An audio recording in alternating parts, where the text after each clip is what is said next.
Okay, we're going to start the video over here. I'm trying to do a voiceover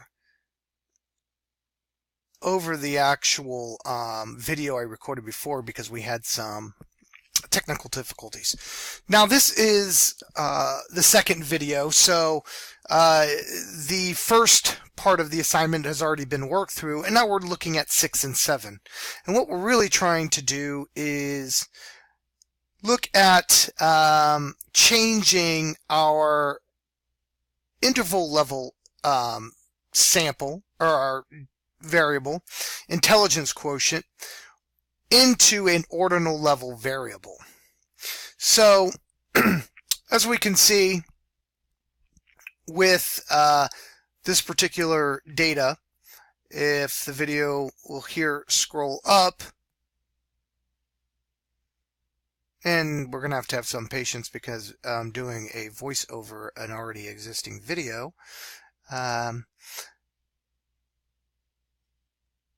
So we're looking here and we're scrolling up and we're looking at intelligence quotient, and it is interval level. What we were going to do here is I'm just going to copy out this particular variable, and just so I can put down the scoring, the individual scores on the IQ down below in under number 6. So I'm going to paste those particular numbers here, and then I'm going to start considering groups. What I want to do is collapse this variable into what we now have 11 existing numbers, unique numbers. I want to collapse it down into 3. Now, ordinal level variables don't have to be 3 categories per se. They can be 2, they can be 4, they can be 5. It's often dependent on the sample size and theoretically if you have anything particularly unique about individual levels. So here we're looking at intelligence quotient with 11 unique values. I'm going to collapse it into 3 unique values, where I'm going to have low IQ, and you can see that I'm typing away here, or I will be typing. We're trying to manage this particular question in Word, which doesn't always work out that terrifically. So you see here, I'm going to go over and I'm going to create group number 1, low IQ.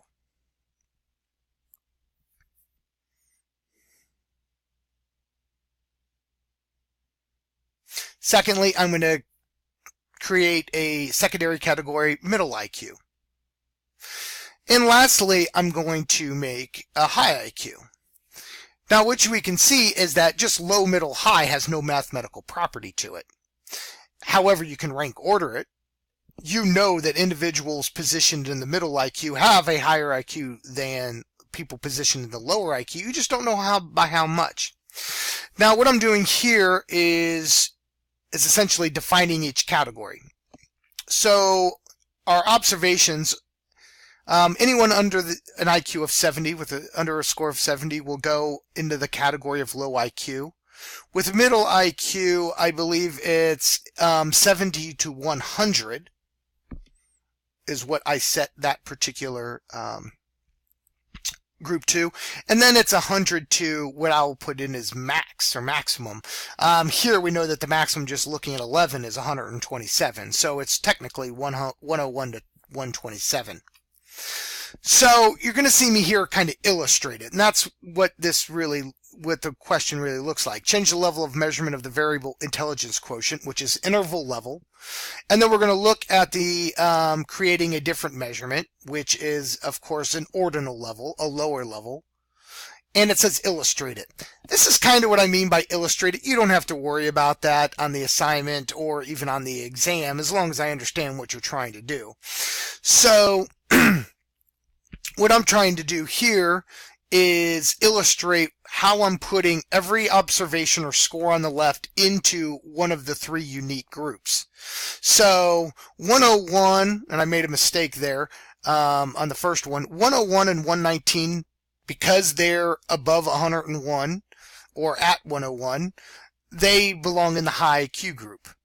But a score of 84 belongs in the, of course, middle IQ group based on our designation there on the right. And so what you'll see me do in this particular video is run through each of these, placing them into groups. Of course, 121 belongs into the high IQ, where 92, again, middle. And what we see is 96 belongs in the middle. So hopefully everyone understands why I'm diagramming, placing each score into one of these three groups.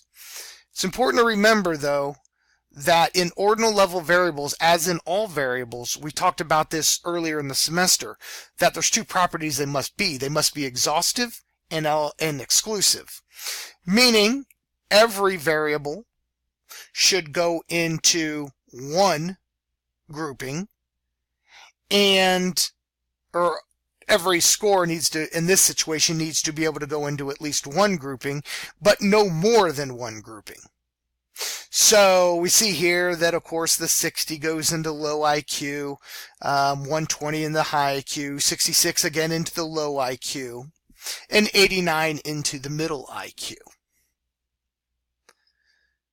As soon as I draw that diagram.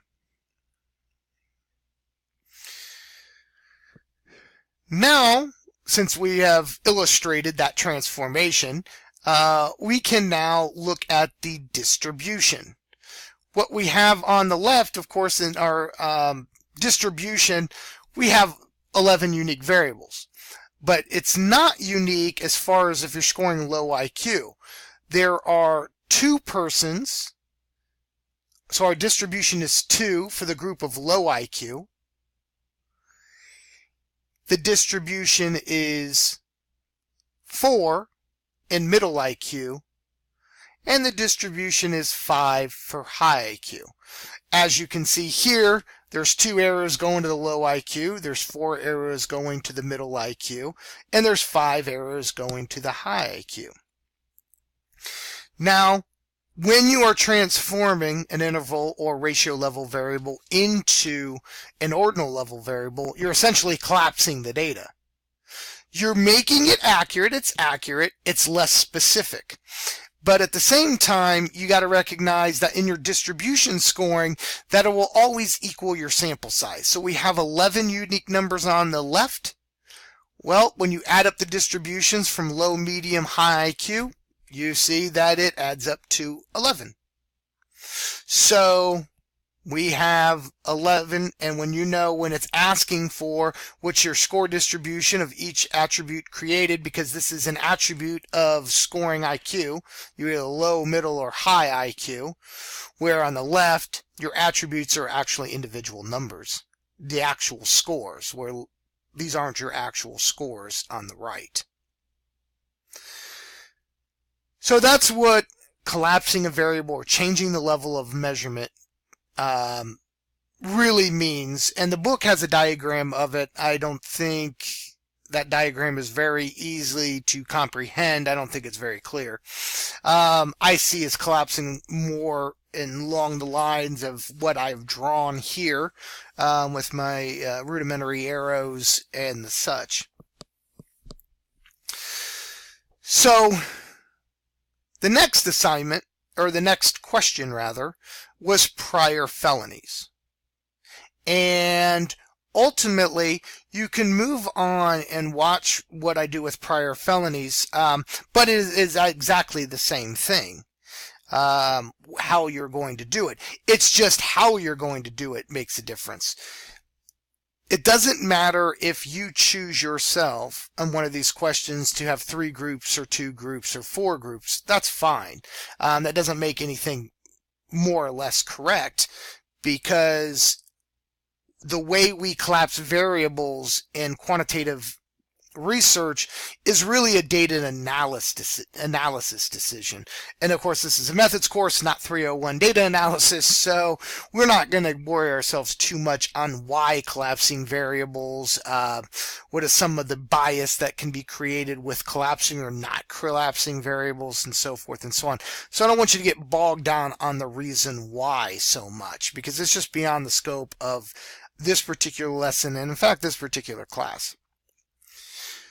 As you work through in your preparation, though, I want you to watch, piece of this video and even moving forward in this video and follow along in the answer key that I gave you. The answer key has a lot of comments there that you can pretty much see, even, in the instance of the first video. We don't have audio because of the technical difficulty, so I do apologize for that. But there's no audio for that particular one. That one was quicker to. That one was. I had less questions on. In fact, I didn't receive any questions on that particular part of the assignment, and everything was geared towards 6 and 7. So what you see in 6 is the same thing you do in 7. The one thing I did in 6 on this video, not in 7, is that I created a binary ordinal variable for prior felonies, as you'll see further on in this video. And I really just splitted it. Either a person had a prior felony or they did not have a prior felony. And of course, the 3 individuals that were scored a 0, that meant they had no prior felonies and they were placed in the first group, no prior felonies. And then the 8 other observations that actually recorded a prior felony went into the second group. But you can see that there is no mathematical value to that, because you couldn't tell me how many more felonies does a person in group 2 have more than a person in group 1. Can't really say that, because people who are made up in group 2, prior felonies, have a mixture of amount of felonies. They're just variations in the actual amount of felonies they have. You see one there with 5, one with 3, and so forth and so on. So, not that important. So, you can carry on with this video. You can watch I'll keep up the one that has no audio, and you can follow through with the answer keys. But I hope this helps, and again, I apologize for the difficulty. I'll have to, check in to see why I couldn't do it all at once, because it worked fine for us before. So, if you have any further questions, just give me an email. Thank you.